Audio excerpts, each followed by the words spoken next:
Vai um café aí? Hum, quentinho, nessa manhãzinha de domingo. Olá, gente peregrina. Olá, gente membrezina. O que é uma hipótese? Muito importante que os peregrinos tenham muito claro o que é uma hipótese. Uma hipótese é uma proposição candidata a uma verdadeira descrição da realidade. As coisas são como elas são, seja no mundo físico, seja inclusive no mundo metafísico, porque você também pode aventar hipóteses para a matemática e que não consegue transformar ainda essa hipótese numa declaração de fato. Há alguns problemas da matemática que estão nesse nível. Há inclusive institutos que oferecem milhões de dólares, acho que é 1 bilhão de dólares, alguma coisa assim, para quem conseguir resolver determinados problemas matemáticos. Para eles há algumas hipóteses, mas são hipóteses, não é a solução. Mas aqui eu quero me ater a hipóteses para o campo da história, para o campo da realidade, o que é real, o que de fato aconteceu, como as coisas de fato são. Algumas coisas a gente já sabe, não é hipótese. Por exemplo, para aborrecer terraplanistas, nós sabemos que a Terra é um geóide. Ela não é absolutamente esférica, perfeitamente esférica. Ela é um geóide. Ela tem um lado um pouco maior do que o outro. Isso é fato, é conhecimento, não é hipótese. Nós sabemos. Quando eu digo nós, eu digo a espécie humana. A espécie humana sabe que o planeta Terra é um geóide. Também fato, agora para aborrecer crentes, a evolução das espécies é um fato, não é uma hipótese, é um fato. Como espécie, nós sabemos que as espécies evoluem, que nós derivamos de ancestrais comuns a outros seres vivos que estão vivos nesse momento. Por exemplo, nós sabemos, a espécie humana sabe que nós temos um ancestral comum com os chimpanzés há mais ou menos 6, 7 milhões de anos atrás. Eu sei que por força de mito religioso, o seu cérebro obriga você a recusar isso, mas é um problema psicológico, não existe espiritual. É um problema psicológico seu, da sua inserção dentro de mito religioso. Mas fora desse mitologismo aleijador das meninges, é um fato. Há questões sobre a realidade que ainda não são fatos. Por exemplo, no momento em que esse vídeo está sendo gravado, há uma disputa sobre a existência e a identidade da energia escura. Então, tem físicos que afirmam que existe, tem físicos que afirmam que não é uma energia escura, é uma interpretação errada. Dos que aceitam, você terá diferentes tentativas de explicação do que seria a energia escura. Se você salta para a matéria escura, aí já vai ter alguns físicos que dirão que é fato, a matéria escura está lá. Ela tem gravidade, então ela está lá. Mas aí o problema é a interpretação do que ela é. Tem algo lá que a gente não consegue ver, só consegue perceber por conta da manifestação gravitacional dela, mas a gente não sabe o que está lá. Então você tem hipóteses. Não são ainda fatos completos e totais, no caso da matéria escura, e no caso da energia escura, nem fato ainda é uma hipótese, que tem indícios suficientes para que seja formulada. Porque uma hipótese, para ser formulada, precisa ter indícios suficientes, senão é um chute, é uma especulação. A energia escura não é uma especulação, é uma hipótese. Há indícios de algo acontecendo que pode ser explicado pela energia escura. Eventualmente, a explicação está errada, mas o que está se tentando explicar está lá. Há o afastamento cada vez mais acelerado das galáxias umas das outras.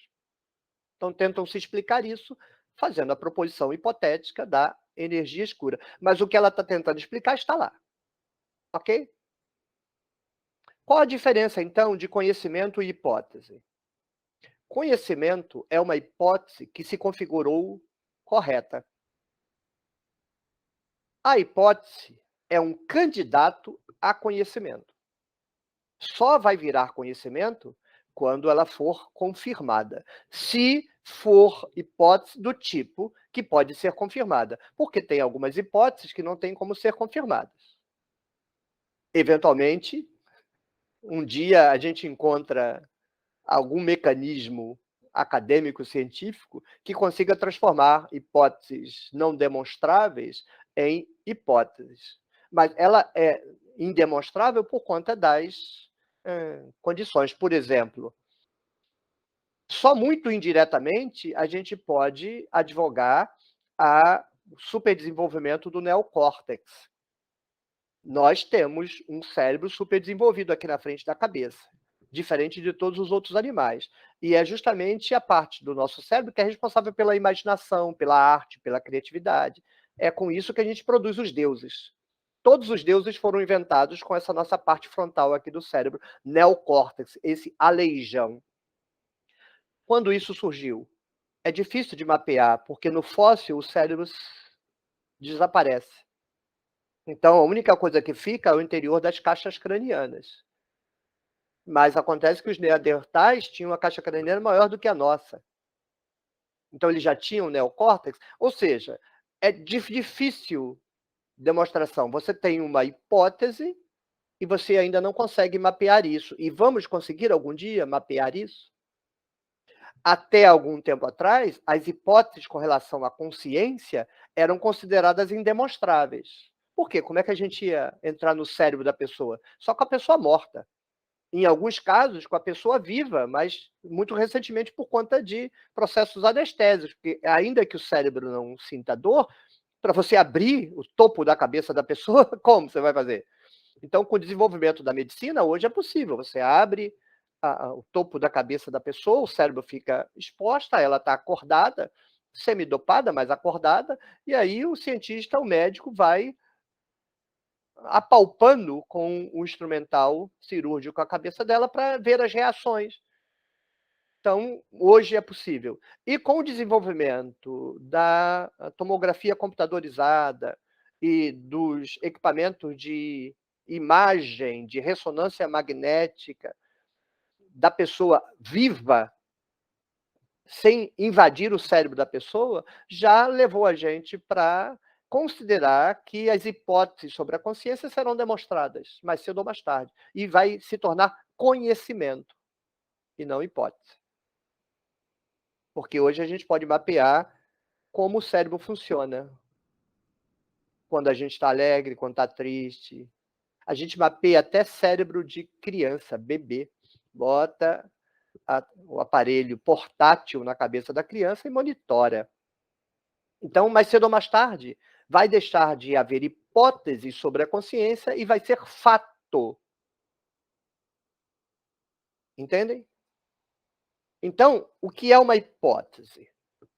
É uma proposição a respeito da realidade,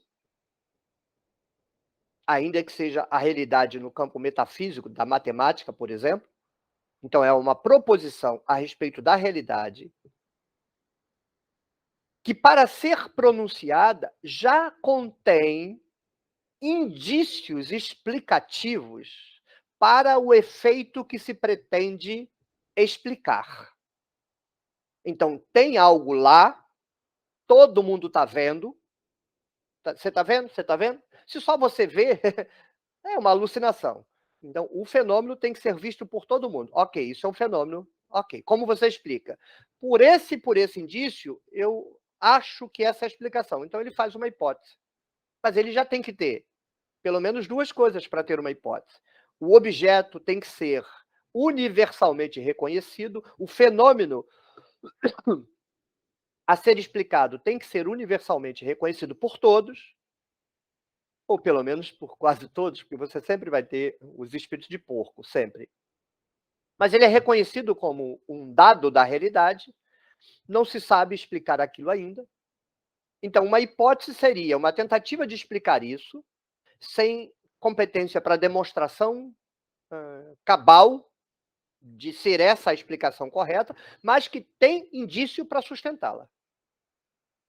Se você tem um problema da realidade e você tem algo a dizer, uma tentativa de explicar, mas você não tem indício nenhum, você não tem uma hipótese. Você tem uma intuição. Uma intuição não é uma hipótese. Eventualmente, a intuição está correta. Mas se você não sabe a diferença entre uma intuição e uma hipótese, então você não tem a mínima noção do que é pesquisa. Muitas intuições são reflexos reais da realidade, mas nós não temos como saber. E se você é um pesquisador honesto, você nunca afirmará nada da realidade como sendo real com base numa intuição. Você vai confessar publicamente que é uma intuição. Se essa intuição tem um ou dois elementos para argumentação pública, não essas coisas doidas de Anunnaki como extraterrestre, isso aí não é nem pseudociência, isso é devaneio absoluto. Estou falando de coisa séria.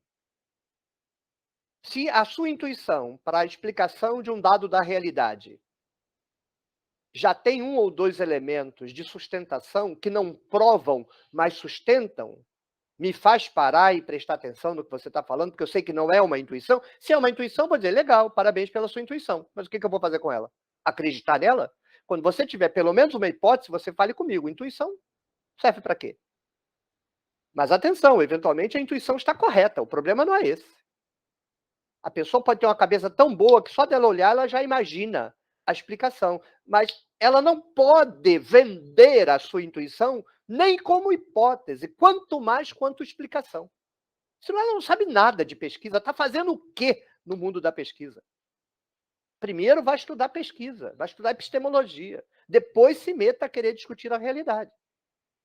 Então, o problema da diferença entre uma intuição, a hipótese e o conhecimento não é de nível de factualidade, é apenas a circunstância metodológica. A intuição pode virar conhecimento, se a gente conseguir demonstrá-la. Com a argumentação, primeiro ela vira uma hipótese, depois ela vira conhecimento. Então, a hipótese é uma intuição que tem sustentação retórica porque há indícios na realidade, ou indícios retóricos, que sustentam essa intuição. Ela vira uma hipótese. Temos uma hipótese. Agora a gente pode começar a testar a hipótese, porque a intuição não tem como testar. Mas a hipótese você começa a testar. Por quê? Vamos pegar esse indício que está sustentando essa hipótese. Vamos analisar o indício. Vamos submeter esse indício às máximas tentativas de validar ou não a sua proposição. Vamos a um exemplo. Jesus histórico. Há duas hipóteses fundamentais. Ou existiu ou não existiu. São hipóteses, não são intuições, porque há argumentos que podem sustentar adequadamente as duas proposições. O fato de eu achar que a hipótese de que ele existiu seja mais consistente com a hipótese de quem afirma que ele não existiu, não transforma em conhecimento. Continua sendo hipótese. Enquanto não virar conhecimento, é hipótese. Para mim, como já disse várias vezes, que acho que a hipótese da existência do Jesus histórico tem consistência, tenho como indício para construir o perfil desse Jesus histórico os textos na Bíblia que descrevem-no como um terrorista. Assista ao vídeo que eu gravei, o que eu quero dizer quando eu digo que Jesus era um terrorista. Para você não ficar pensando besteira e falar besteira. Né? que o problema de falar besteira é que a sua cabeça está cheia de besteira. Então, ouça o vídeo antes de falar besteira.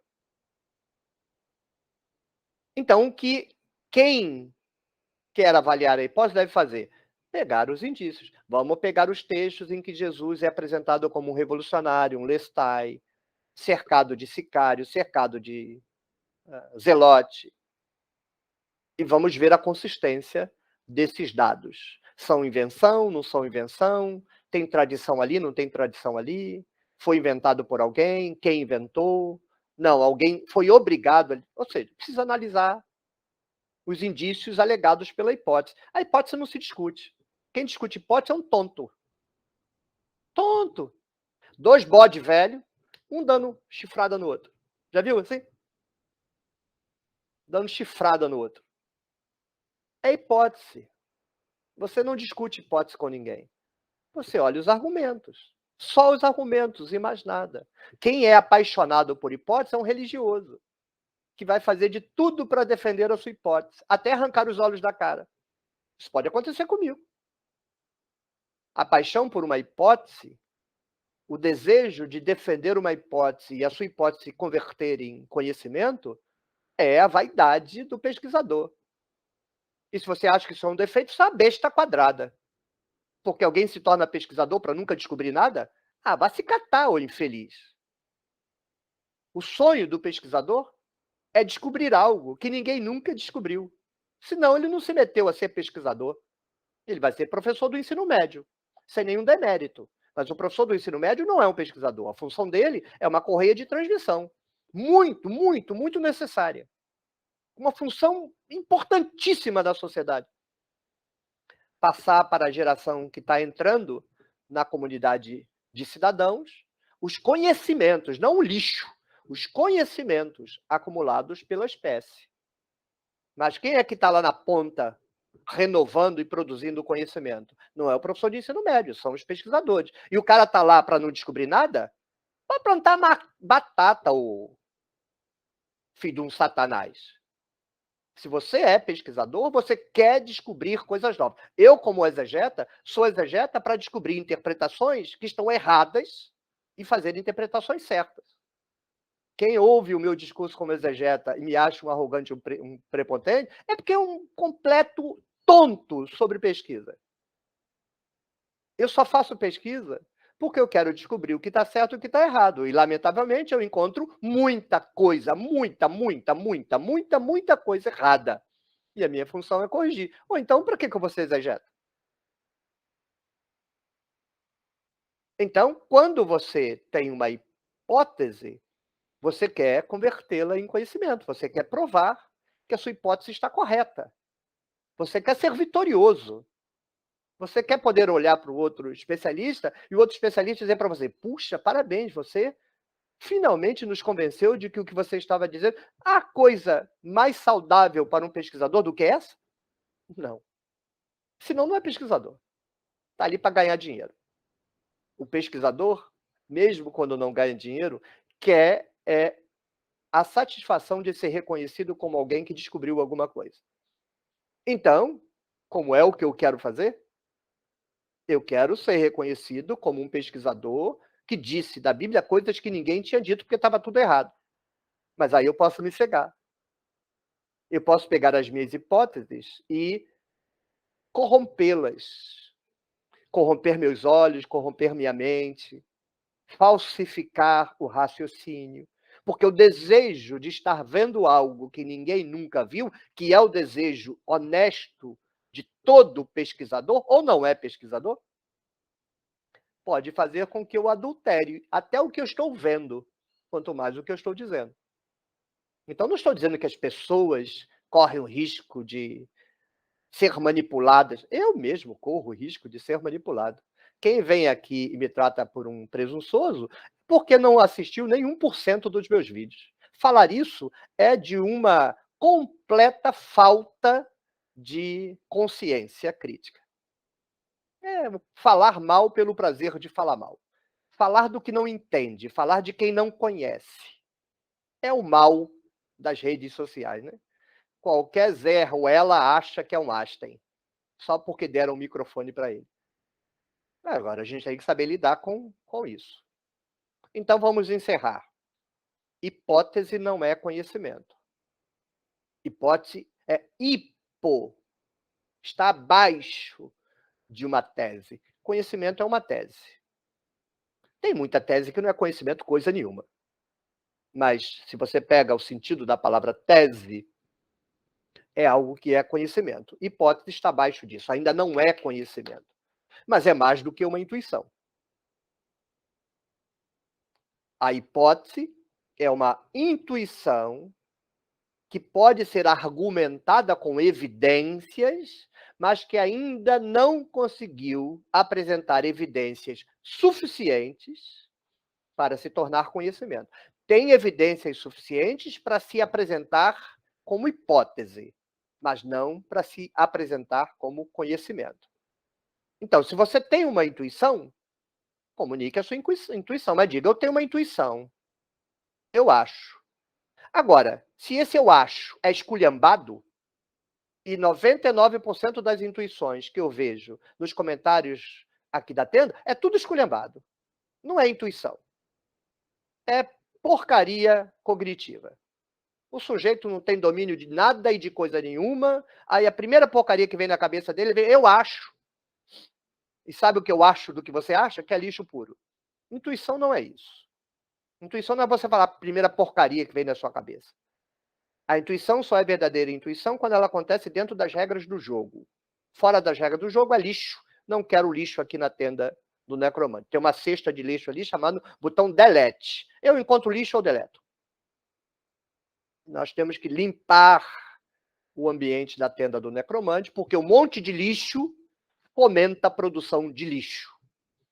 Então, na tenda não tolerarei lixo, nem discussão quinta série, nem ofensa. Porque você tolera uma, aí nasce 10. Então, primeiro lixo, eu acho, eu deleto. Eu acho que deletei.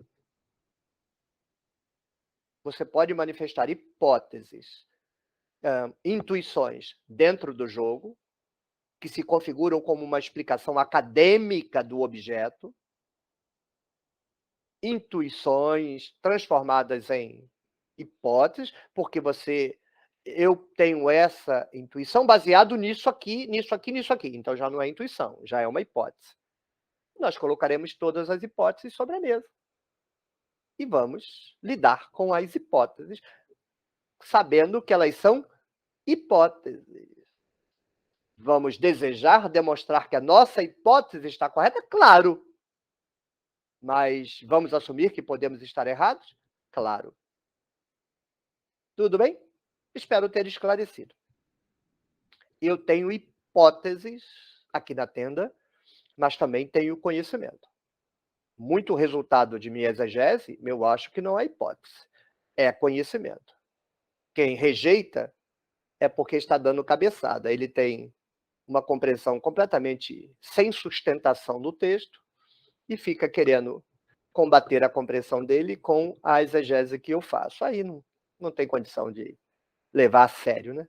Ele precisaria primeiro passar pela argumentação básica que sustenta aquela exegese e não ficar como um peru do mito abanando e abrindo a sua cauda de modo pavoneado. Se você gostou, clique no joinha, compartilhe o vídeo, comente, deixe o seu comentário e clique no sininho para todas as notificações. E sempre pedirei, sempre, absolutamente sempre, torne-se membro do clube de membros da Tenda do Necromante, onde você terá à sua disposição, nos termos da tenda,